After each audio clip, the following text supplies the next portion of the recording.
got 8:30. Let's call this meeting to order.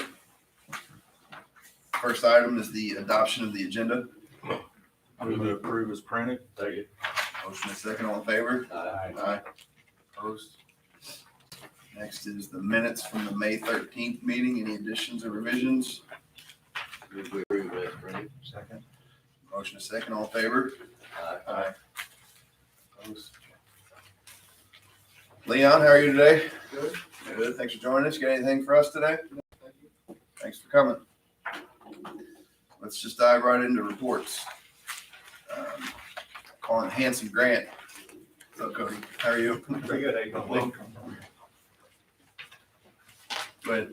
I have one action item for the board today, to replace trucks 203 and 502 with a budget of $30,000 for each truck. Truck 203 is a 2012 half-ton 4x2 pickup with approximately 115,395 miles and 4,320 engine hours. It's used daily by the service person performing turn-ons and turn-offs, rereads, etc. Truck 502 is a 2004 half-ton 4x4 pickup with approximately 127,220 miles and 3,930 engine hours, and it's used daily on all water and sewer main projects. The bids were open May 19th, and a total of 4 bids were received. One from Rick Ball for $29,139 each, which is a 2022 Chevy Silverado 1500 double cab 4x4. One was from Warrensburg Ford for $28,908.84 each. One was from Elmer Harris Ford Sales for $29,640 each. And the last was from Marshall Chrysler Jeep Dodge for $42,602 each. My recommendation is the motion to accept the bid from Elmer Harris Ford for the 2 new half-ton 4x4 pickups in the amount of $29,640 each. The Ford bid, Elmer Harris Ford bid is the third lowest bid, is that correct? Yeah, that's correct. By about approximately how much money, about $700 a truck? Yes, yeah, it's about $731 difference between. Two trucks would be about $1,400 and some dollars, right? Close to 15. Yes.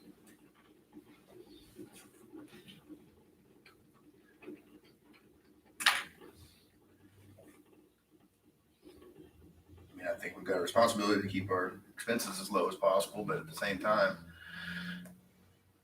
there's one customer on this list that's reasonable that pays us for our services too. So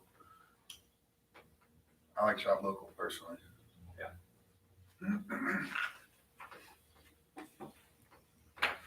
I think that's well within the range of what we would, Is there any reason that the Chrysler stuff? I mean, I don't know. I know we get some perks. I don't know if he's getting a fleet discount. Okay. If Dodge offers that, then that's probably, and the fleet discount's 25%.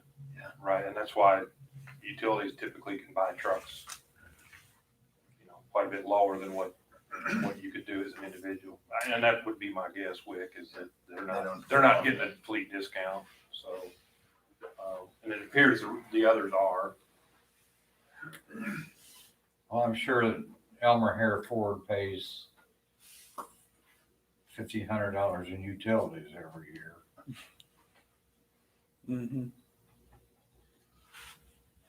I'll make a motion to accept the bid from Elmer Harris Ford for 2 new half-ton 4x4 pickups in the amount of $29,640 each.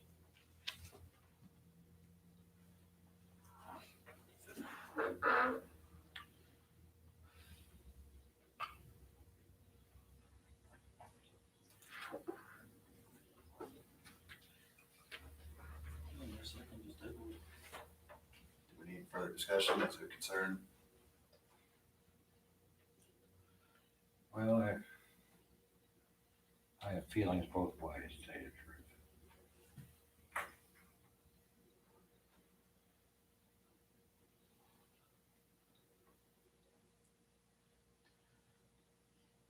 Well, do we need to table it for like a second, or?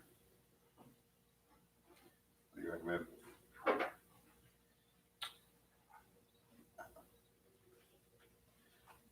I don't have an issue with it. Table. Second. Let's move on. Did you second it? Yes.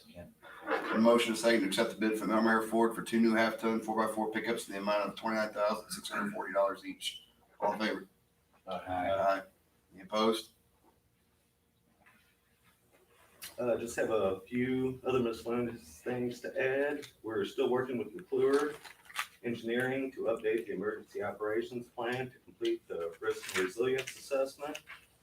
Approximately 600 feet of the new water main has been installed for the crosstown tie, and assisted administrative services with the installation of an ice machine. On the wastewater side, approximately 420 feet of the new sewer main has been installed on North English sewer main project.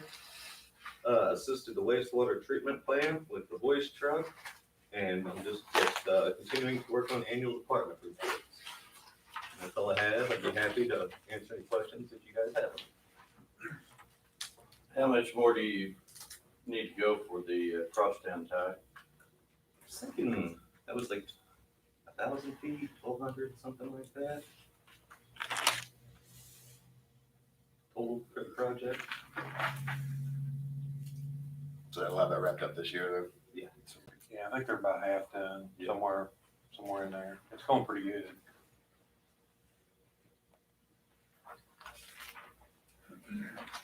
Any other questions for Cody? Thank you, Cody. Let's move on to electric distribution. Doug? Good morning, gentlemen. Good morning. I do have some action items for you this morning. The first being the Southeast Substation 15 kV switchgear lineup. We did open bids on April 23rd. We received 7 bids. Reviewed those with Lutz, Daly & Brain, our engineering firm. And HK Shoals was the low bid. That company has done work for us in the past with our North Street substation upgrades. I think Jeff has been to their facility. That is all they do. They do a good job. We've been happy with the work they've done for us in the past. So Lutz, Daly & Brain has recommended that low bid from HK Shoals. So with that, my recommendation is motion to accept the low bid from HK Shoals Company for a new 15 kV switchgear lineup in the amount of $362,700 plus $2,000 per trip and $1,500 per day for additional field services if necessary. In the bid, there is 1 trip and 2 days field services already built into the bid for putting the switchgear together and assisting us in getting it energized. But we don't anticipate needing any extra days for field services, but just in case, we're going to go ahead and get that cleared up. How many days are built in? 2 days, 2 2 days, 1 trip and 2 days is built into it. Yeah. So this is for extra field services if necessary.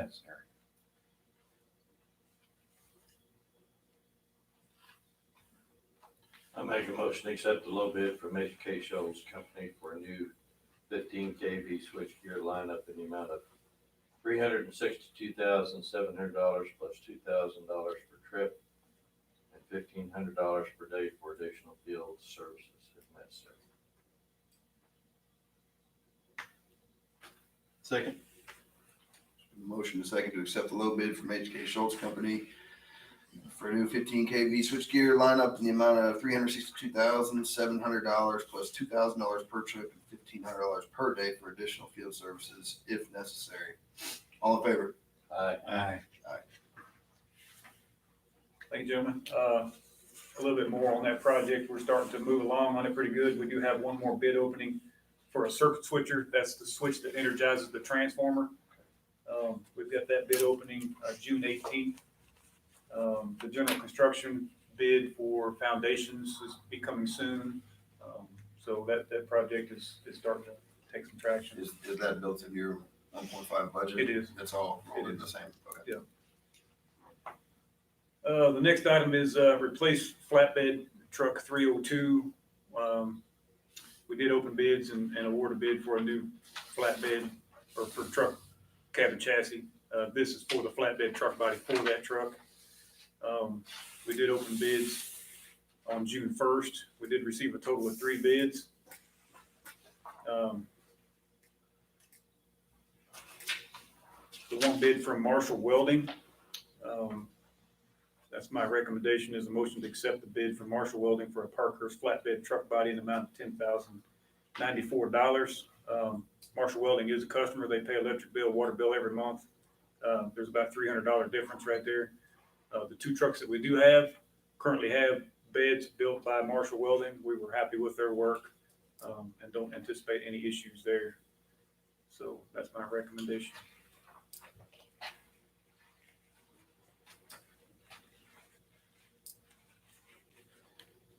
I move we accept the bid from Marshall Welding for a Parkhurst flatbed truck body in the amount of $10,094.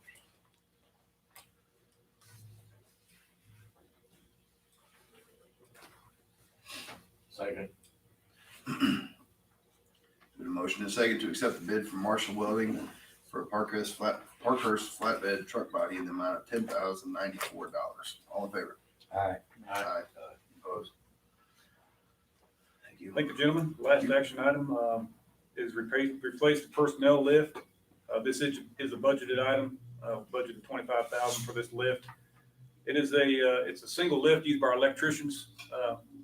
There's several places throughout utilities, the water treatment plant, wastewater plant, where our electricians, this takes place as of a ladder. They got, pretty high places they can work on, changing fixtures, doing a lot of wiring from height. So this allows them to do that safely. The current unit that we have is 23 years old. It's manually operated. They've come a long way with on these, as far as the outriggers and everything on these. So we'd like to replace this unit with a new or slightly used unit. I think for that price, I can still get a new unit. So with that, my recommendation is for a motion to approve requesting bids for a new or slightly used personnel lift.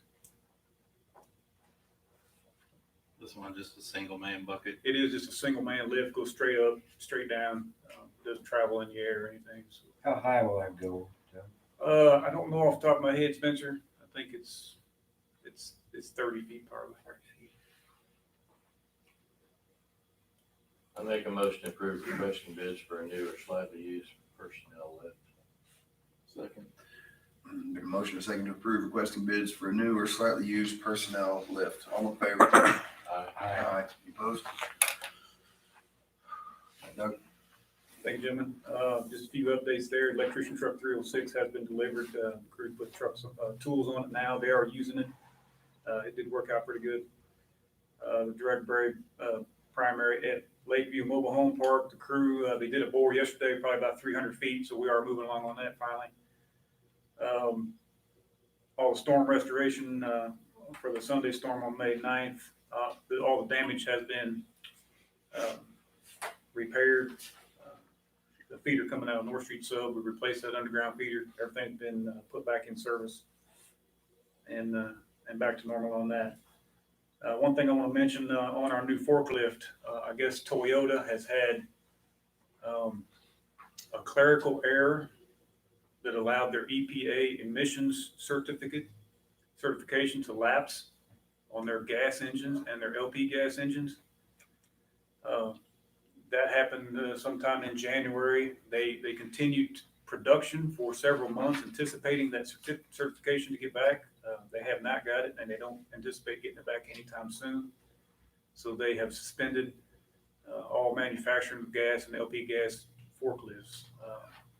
I talked to the salesman yesterday. He said they had $250 million worth of products sitting that they can't sell in the United States. It will be sold. It'll be sold in Canada, Brazil. It'll be shipped out of here. So what they're going to do for us is they're going to offer us it's a diesel engine forklift for the same price. Basically, it's a $5,621 upgrade from the LP gas engine. I did talk to Carl. They're pretty happy with their forklifts. Their diesel units. They're tier 4 emissions, so they're pretty clean burning, as far as using them inside. So I talked to Jeff. He's okay with it. So just wanted to, give that information to you guys. If you had any concerns with it, if you don't have any concerns, we're probably gonna go ahead and move forward with that. So just pushes the production date back, so we're looking at October before we get a forklift, but at least we're getting one. So unless you have any concerns with that, I'll go ahead and move forward on that. More machine for the same money. So. Yeah. How long did we lose power after that storm? What's that now? How long did you lose power after that storm? It was several hours, for one area. We got some of them back on sooner, but, it had 3 spans overhead primary. It basically destroyed everything but the poles, the wire coming out of the substation, everything was on the ground across Arrow Street. We did get that isolated and backfed, but it just took a little bit to get cleaned up, so. Going back to the forklift, you use that quite a bit inside the building? It'll be varied. We use it inside, outside. That's why it's got pneumatic tires. We can use it outside. It's not strictly inside unit. Like Carl, they use theirs inside. They actually have 2 that they use inside in the wintertime with the doors down. They don't ever set any CO2 alarms off or anything. So it burns pretty clean, really. Okay, that was my only concern.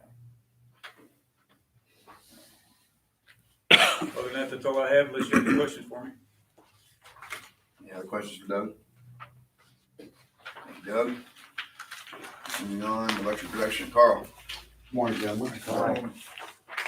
Unit 1011 maintenance was mentioned. It was just getting wrapped up at the last meeting. I did add that in here to give a little more detail. The work they did, it really improved, made significant improvements on the stability, reliability, and control of those units. And it was completed in that 2-day time period they estimated in the quote. So it all went very well. I was pleased with the work we had done on those.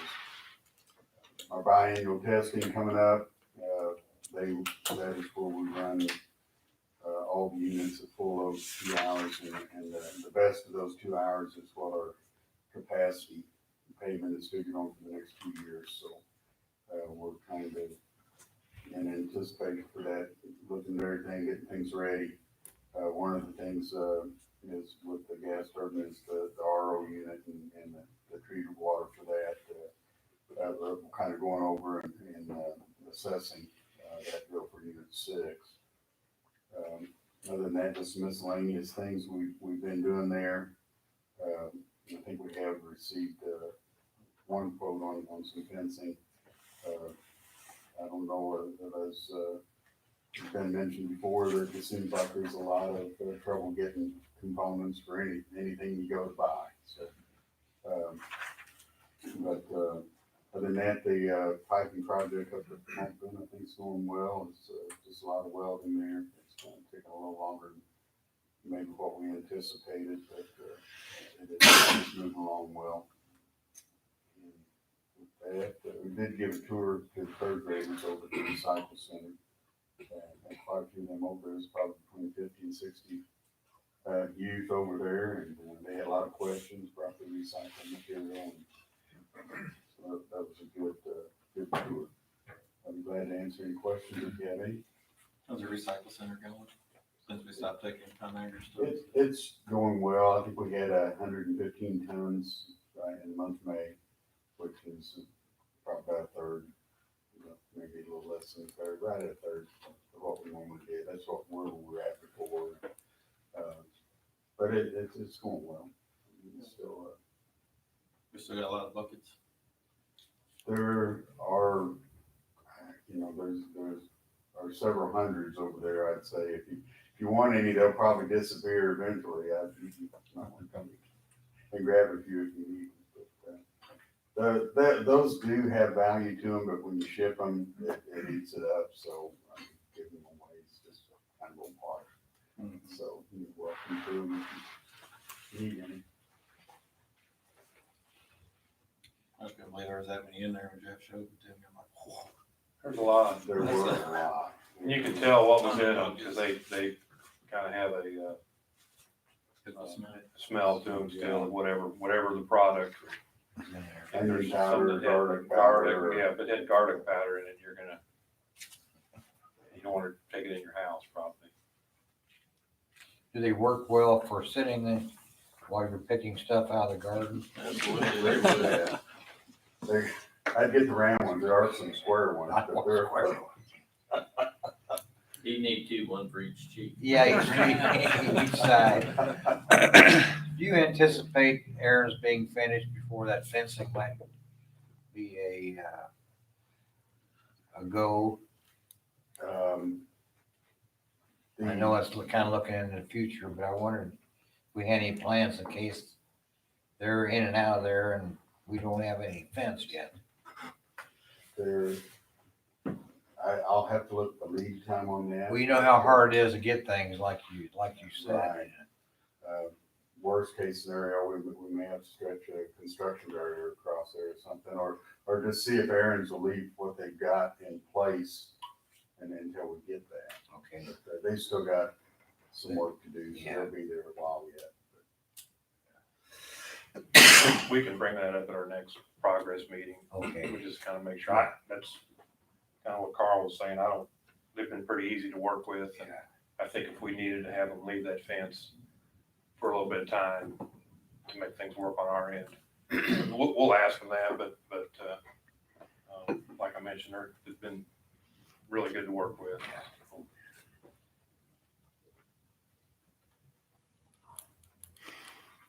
Good luck on your testing. I know that's. Yeah, that's always a big thing, and there's always some unknowns there, you can always have issues come up. Just this summer sometime, they don't give you an approximation or anything. I think in July, probably. I think historically we've had one in June.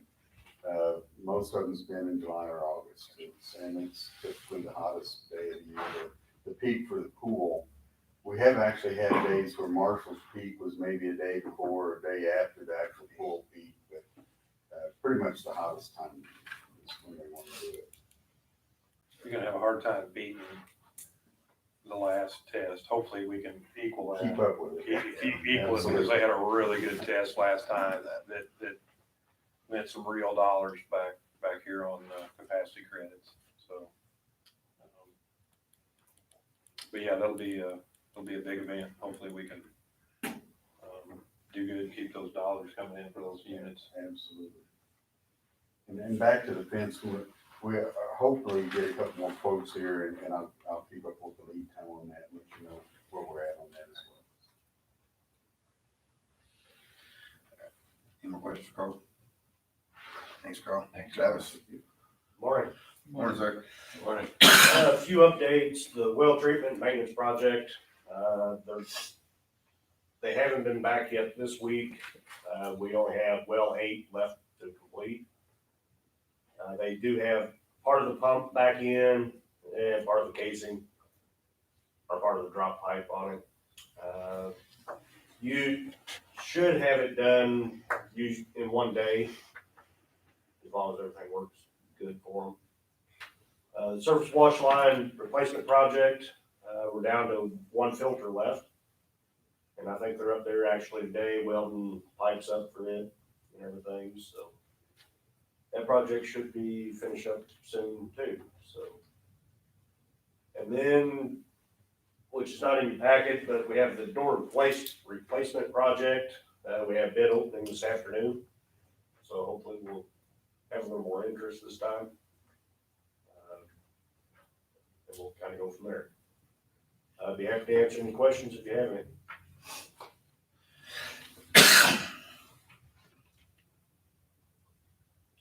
Questions for Travis?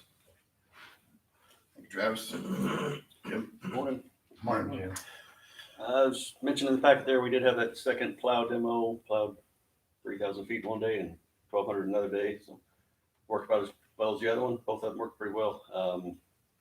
Guys had some preferences one way or the other, but I don't think they're significant. The second one was a little bit lighter, but we probably still need to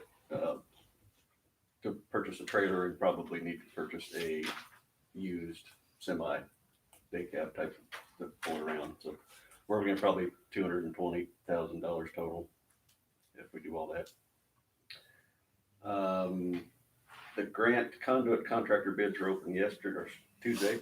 2 years of inflation kind of wasn't as bad as I expected, but it's about 50% higher than what we were told 2 years ago to expect. So, but we're still in a manageable range.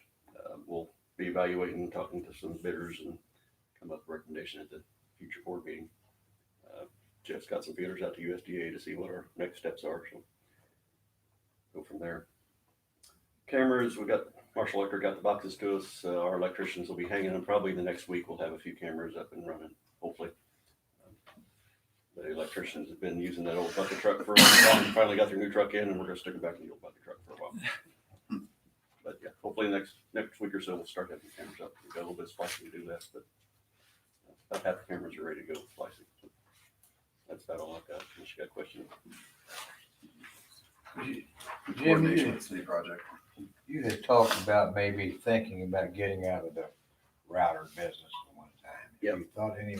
We are no longer, once our supply is out, we're no longer selling routers. I'm not sure if we crossed that threshold yet or not. I don't know, we were getting low, so we're pretty close to that. That's just a pretty standard router, isn't it? That Yeah, we have yeah, been using. The ones we sell are low-end routers, and Yeah. if you've got a big house, they're not suitable. I guess there's no way to know how many people had to upgrade.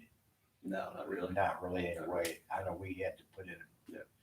Because the devices really add up pretty quickly that you have Yeah. on there. Yeah, a lot of people initially just had a laptop or something like that, and these days they've got 10 phones and 2 TVs and everything else too, so, yeah. Is there any downside for us to get out of that business? It's, People that make people. for our install guys, that means that they have to work with a whole different variety of routers when they set them up. We've had our own that we provided. They pretty much knew the drill on how to set them up for the customer. Now they've got to kind of know a billion different kinds. So the fiber guys, if they run into trouble, they'll usually leave it to the IT guys to finish that up.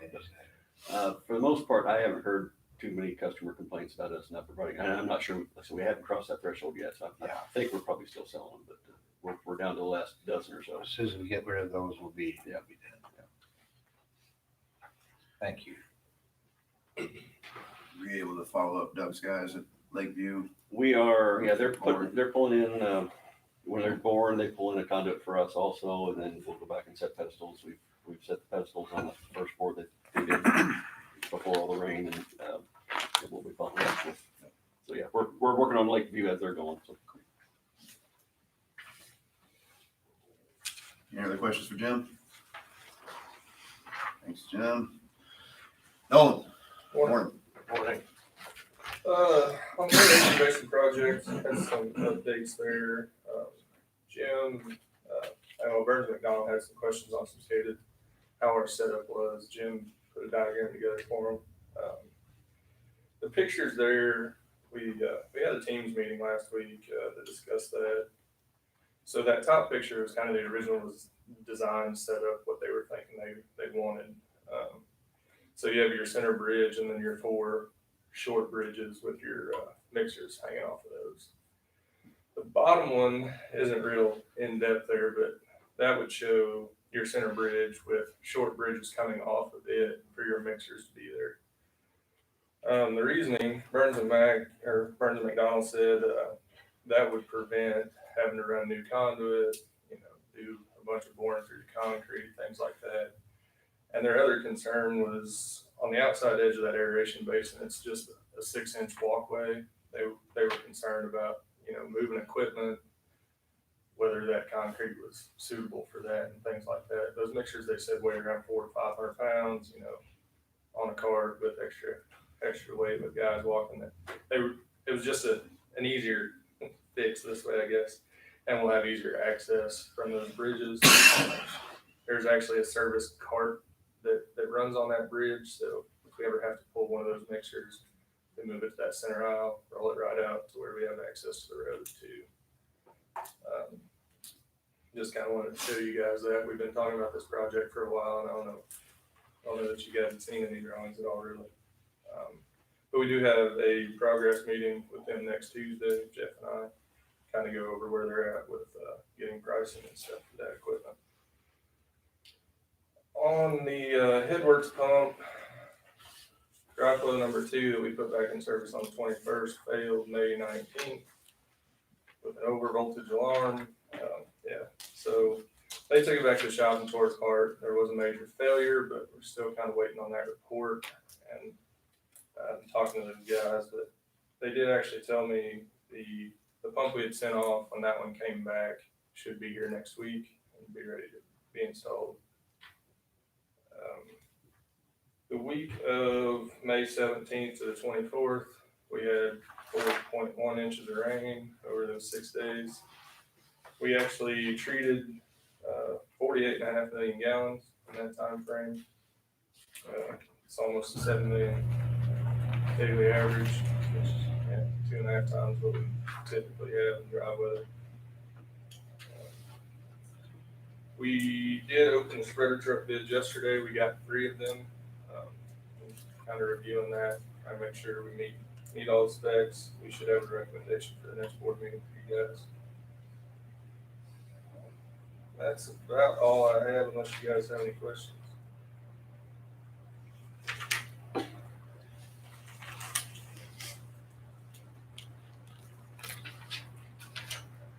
If you can see on there on the drawings, those fixed bridges are turned in, and that's just to kind of consolidate everything, make shorter runs, because you're gonna have stainless steel pipes for air, electrical conduits.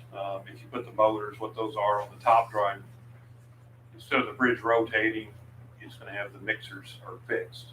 So there should be a cost savings there. It's just trying to get things, a little bit more consolidated. Anytime you can cut your materials down and short runs of stainless steel conduit, those type of things, it's gonna help your costs. Think back to some of those, some of the stuff we looked at before, the way that they build these mixers are really easy to service. You can get to them very simply.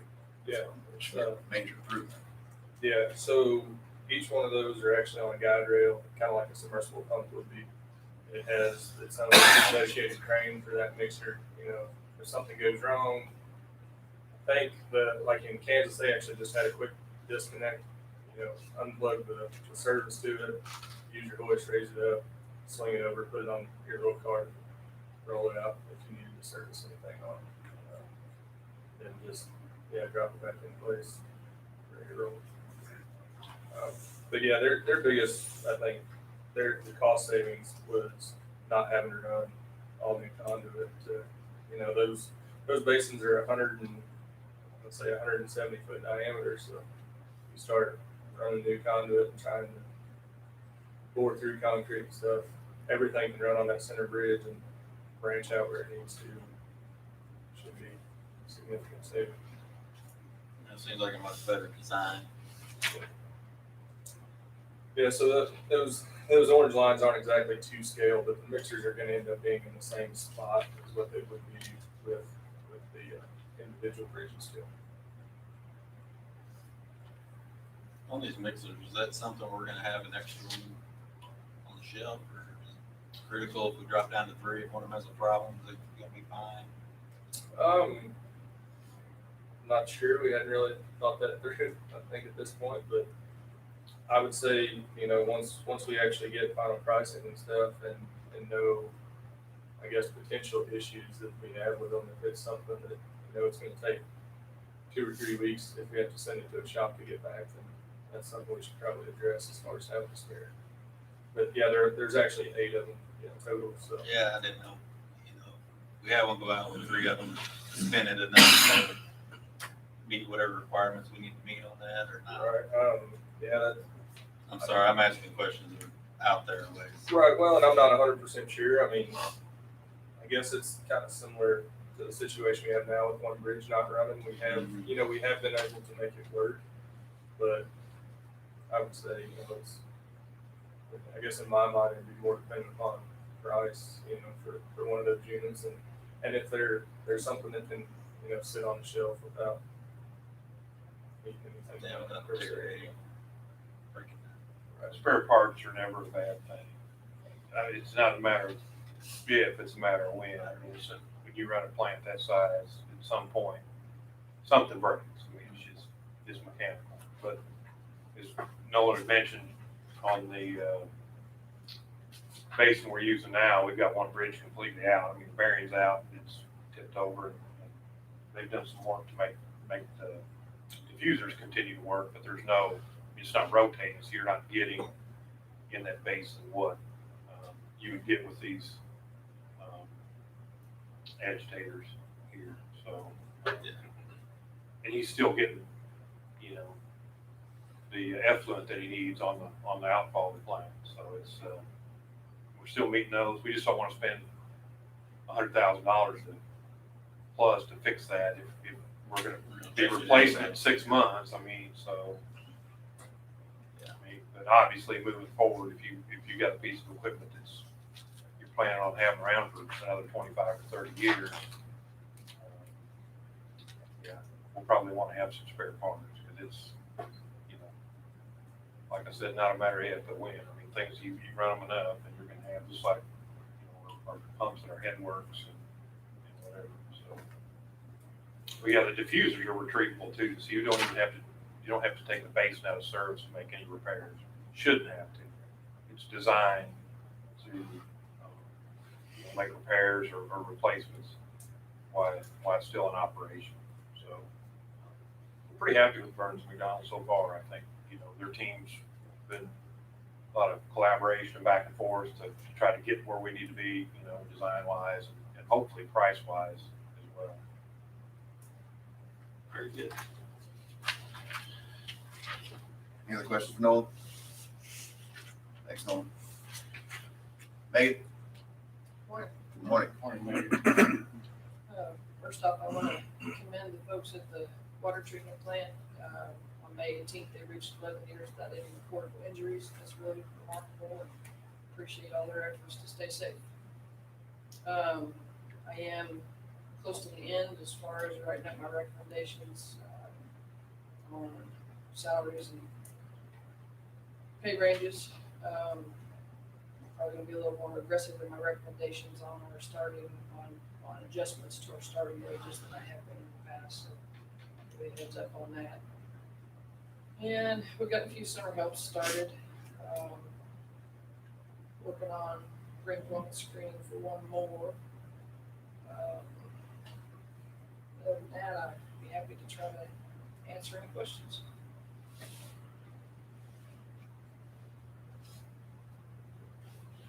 When do you think you'll have your recommendation ready, Meg? In a couple. I'm kind of hopeful I'll get them to Jeff today. I believe he's out tomorrow. If I don't get them done today, he'll have them done tomorrow. I'm real close. I apologize that it's late.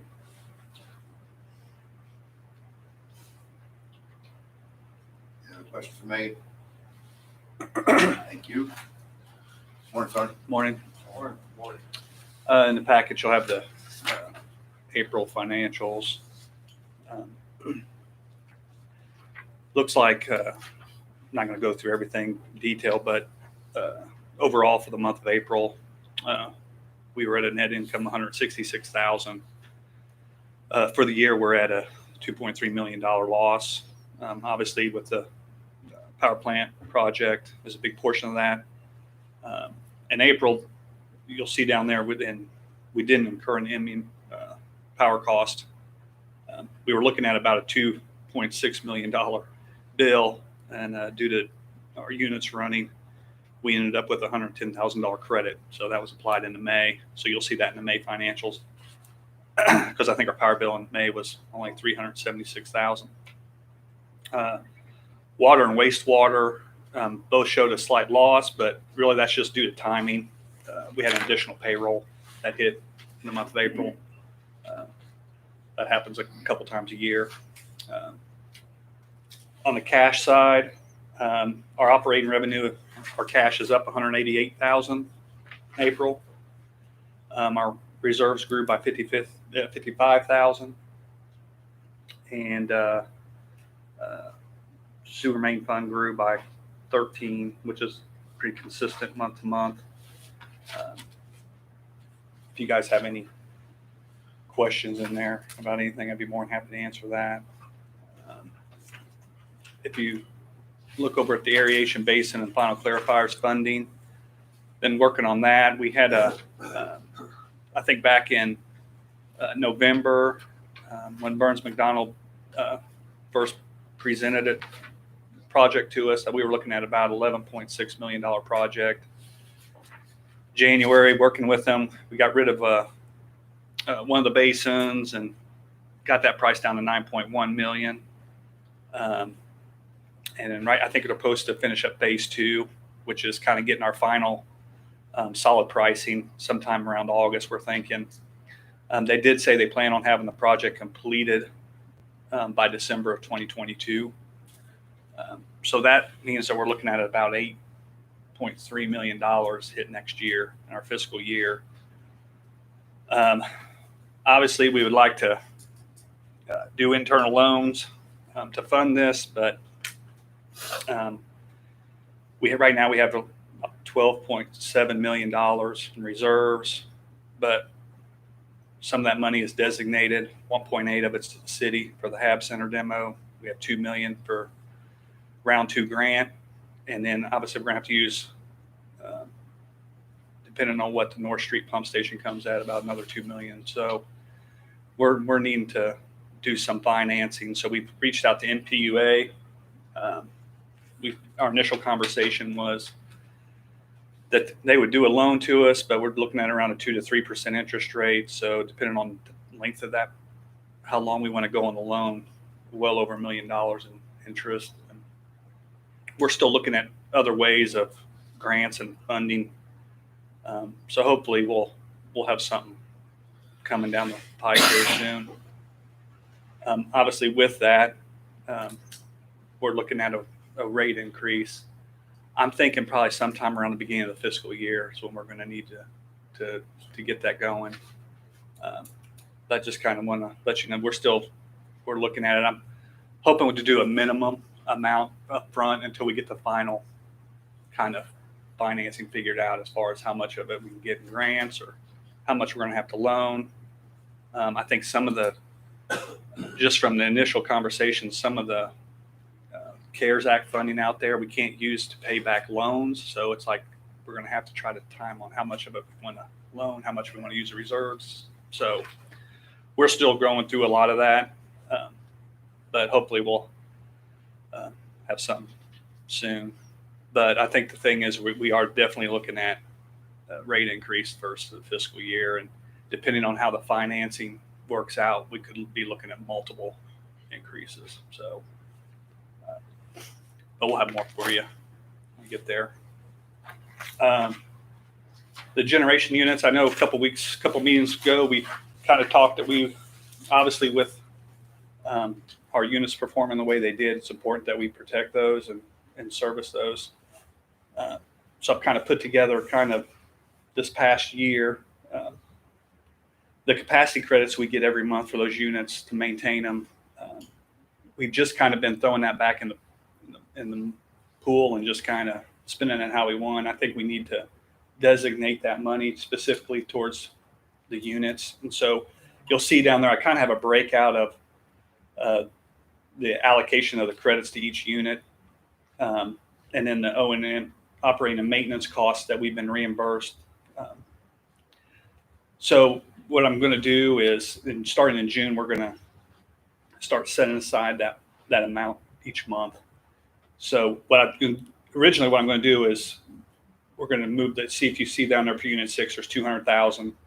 10 and 11's got 113,000, and 7 and 9's got 12,000. So we're going to move that amount over, and then month after month, we'll be making that transfer to those funds. Capacity credit and everything is just go straight over. Right. Yeah. The O&M is going to go there as well. Correct. That's what they're reimbursing us for our time. So to me, if we run the pool, SPP pays us for every hour of operation a certain amount. So that's where that O&M comes from. Yeah.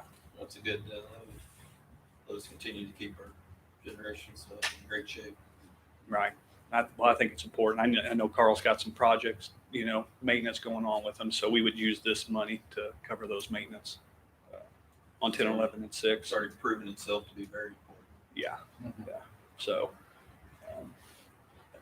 And we can evaluate that every year going forward, but I think it's a good start to get some money set aside for those, for future maintenance. Did meet with Tyler. We did pass our infrastructure audit. So we have an implementation kickoff meeting set for June 10th. So we're hoping to get that going here pretty soon. We did get our bids for the office building out, and we have that opening set for June 29th. I've already gotten several calls, so it's a good sign. I went through that kind of fast, but if you guys have any questions, I'd be more than happy to answer them. I still really appreciate the way you're laying it all out there. Yeah. Great. Very easy to follow. Thank you. We consider maybe splitting up how we fund those improvements at wastewater. I mean, can we do half of it interdepartmental and then half of it out on the funding side? I mean, if we're talking about $1 million in interest, we can cut that in half by funding it internally, at least a portion of it, right? We got a lot of moving parts Yeah. right now. I mean, there's some federal money there. I think, I didn't bring the paperwork with me, but I think, Missouri's getting like $2.8 billion. The state is to Infrastructure. And we've reached out to the local representative. I've also reached out to Burns and McDonald, to their staff and just trying to see how, we can get those funds directed towards this project. So, but yeah, there's a lot of options. Well, there's an imminent rate increase too. I mean, if we There's- can limit that by Absolutely. doing some internal funding as well. Absolutely. Right. So, I think one of the concerns is we might not see that funding money for a couple years, and Right. the project's going to be done in December of 2022. So it's, yeah, that was one of the things. I think I did a webinar last week and looking at some of the different programs the government has out there. Really, there was only one. I mean, some of them were just low interest, which is really what we can get through MPUA, but the one program they've got is actually grant funding for water and wastewater infrastructure. And if we could get those funds, that would work the best for us. So, but we're going to see. I mean, I've got a meeting next week at the pool. I was going to reach out to some other pool members that have similar projects. I know Macon's got a Headworks project, and just kind of see, what other people thought of this funding and how it was going to be distributed. So certainly be nice to have. I mean, anything we can get to keep our rates as low as possible is what we're trying to do. And obviously a mixture of internal funding and loans and those type of things, whatever mixture we have to do to come out with a good end result, we're going to look at.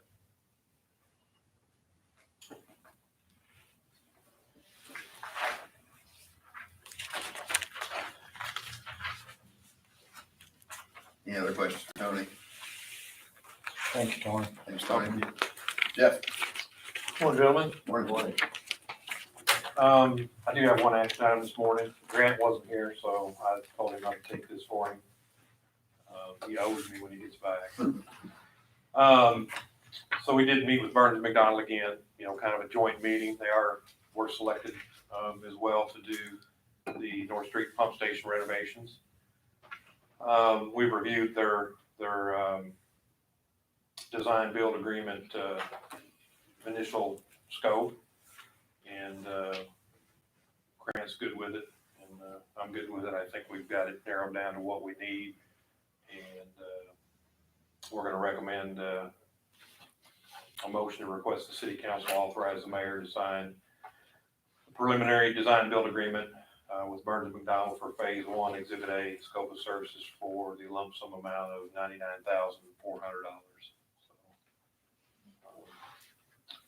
That's kind of where we're at now, phase 1. Once we get through that, then we'll have a opinion of probable cost, which is, I think, a level 4. Level 1 is accurate, or sound numbers. Level 5 is the least accurate. So we're going to be within 30%, give or take, of what we're looking at on that project. we're also pursuing funding as well here, because it's a water and wastewater infrastructure improvement, so. But this is where we need to start. That pump station, I think, was originally built in 49. We still got pumps that were original. Last upgrade to anything in this station was 89. We pump about 500 million gallons of water through this pump station annually. This is how we provide water to our customers. 1 and 2 stations, so we need to take care of it. So that's kind of where we're starting here.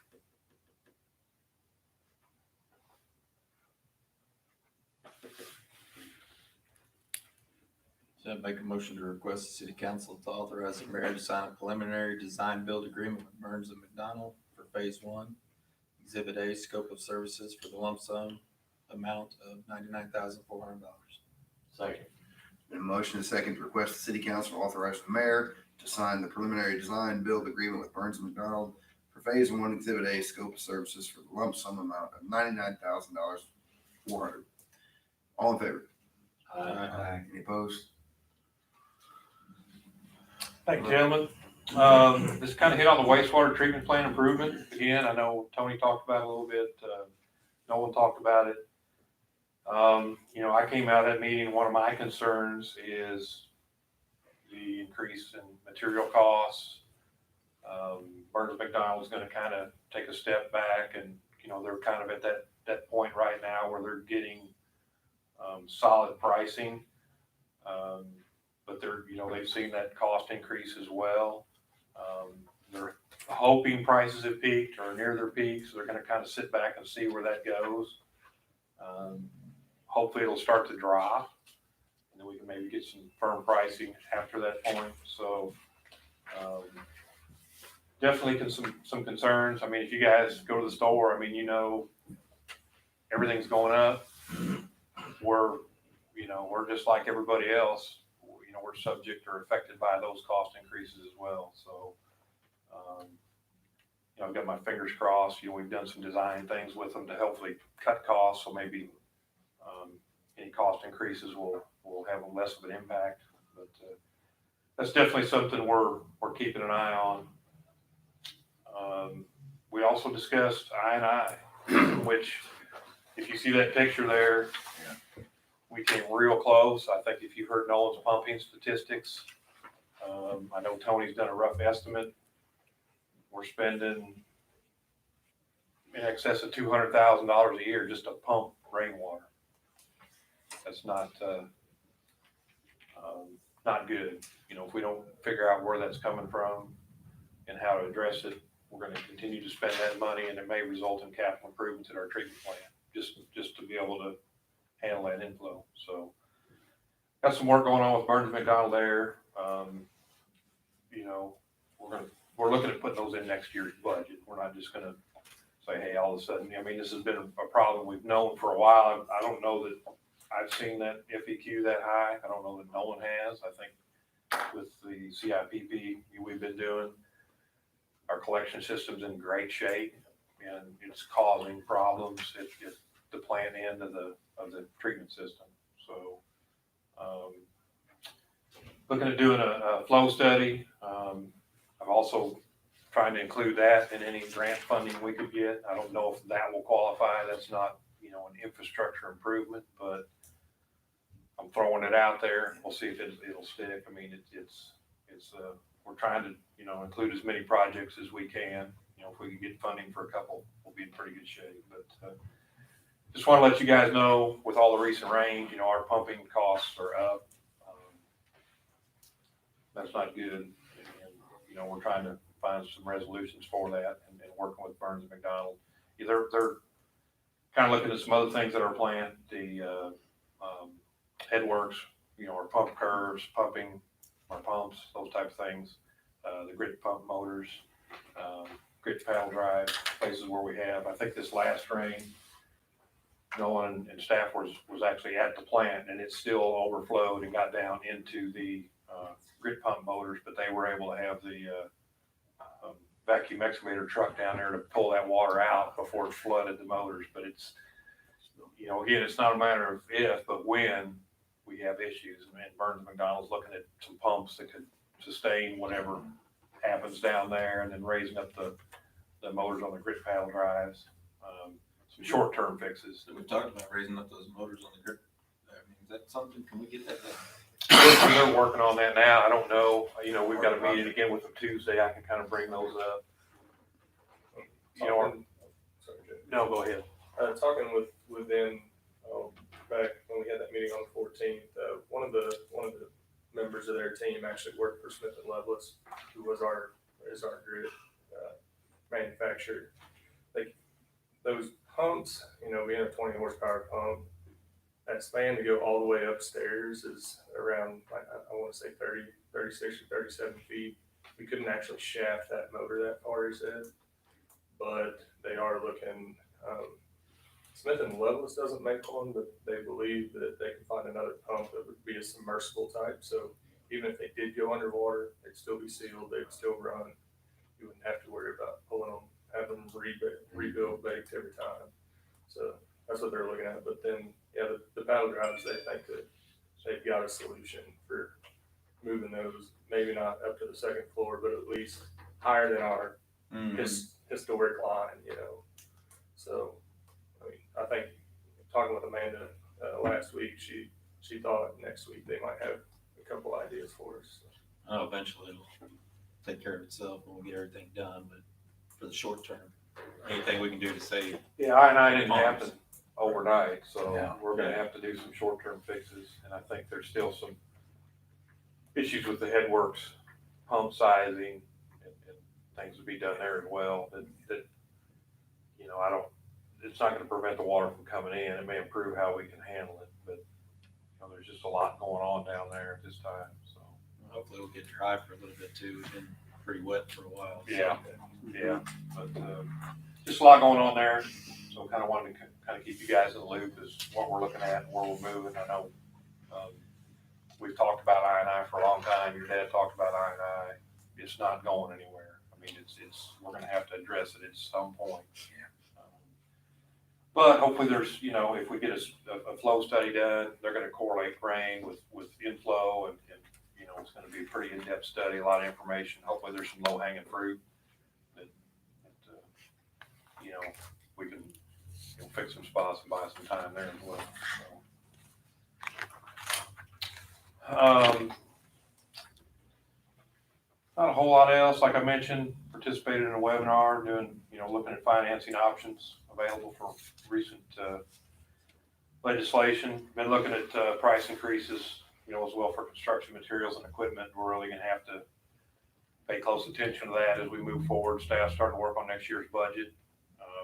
You know, we don't have a crystal ball. I don't know how you factor that stuff in, but we've got to consider, you know, what we've been seeing moving forward. It might come down a little bit, but it's never gonna go back. I would agree. Yeah, it's unfortunate, but what do you do? I mean, it's one of those things. So, did get, as Jim mentioned, we did get 7 bids in for the broadband grant, which was good. Pretty widespread between those. Kind of reached out to USDA and kind of seeing what they want us to do, if they need to review any of those. I know they approved the bid document, so just want to kind of keep them in the loop. Hopefully we can, you know, have a decision here, a recommendation next meeting or two to move forward there as well. So. Did we ever get a wage figured out? We did. Yep. There's really not enough hours in Sling County to establish one, except for 3. I think it's carpenter, electrician, and asbestos. Or no, maybe it's a laborer. So those 3 are the only thing. Everything else would be the minimum, which is $20.78, and that includes benefits. So there's really, you know, they have to have a certain number of hours reported to establish a rate. Well, in Sling County, we don't just, you know, there is in those few areas, but otherwise it's a minimum. So, and I think that's where the question was at, is if that low amount included fringe benefits, which it does. So, which is good for us. I mean, you know, Impressed you're getting down to minimum wage. yeah. I Well, think stuff there is pretty low. and so the labor rate was higher than the operator rate. So know, that's not good for an equipment operator. He's not gonna, I think some of them chose just to pay everybody, you know, the same rate. As long as they exceed that, it doesn't matter to us. So, but yeah, we did get that after about 30 minutes with the Department of Labor on the phone, get that figured out.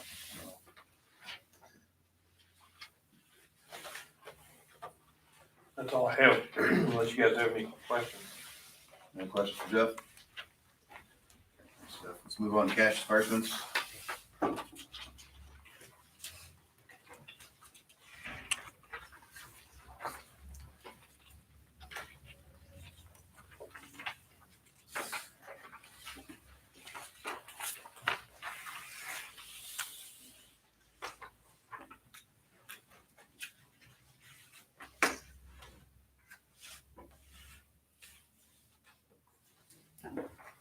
The 240,000 in there from Not, that's our annual insurance. It's up slightly this year, but we do have coverage on these buildings out here now, so that's kind of why it went up. So, yeah.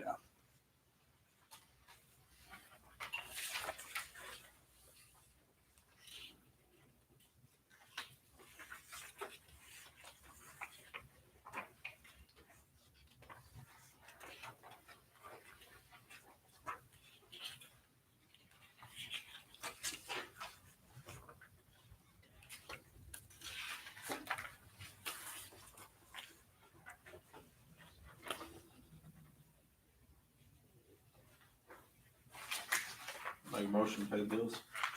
Second? Motion and a second to approve cash disbursements. All in favor? Aye. Aye. Opposed? Any other business for the group?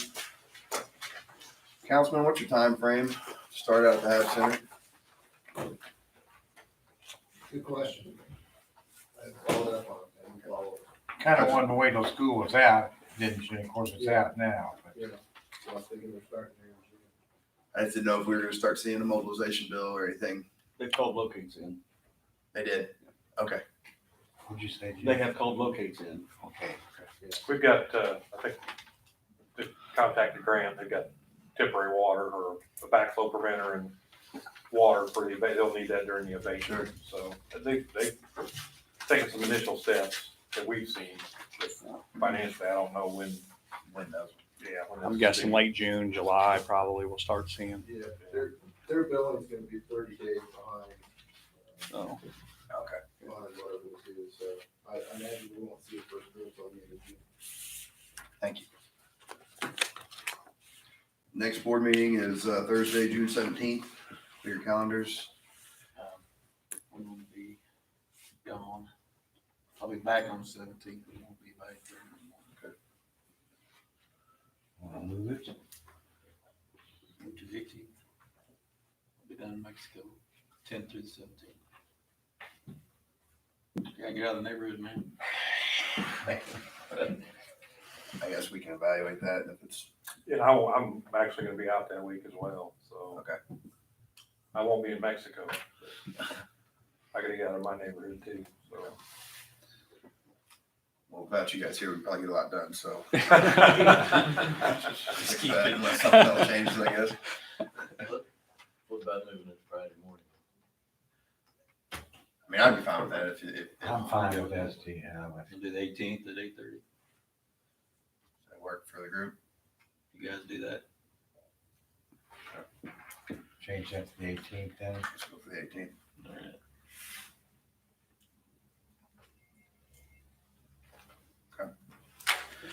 So Friday the 18th. Okay, I think we need an exec session for real estate, so entertain a motion. Will we adjourn executive session for real estate? Second. Ken Brown, yes. Steve Mills, yes. Which go be us? That's tricky, yes. We are adjourned. 5 minutes? 5 minutes. 5. Coffee.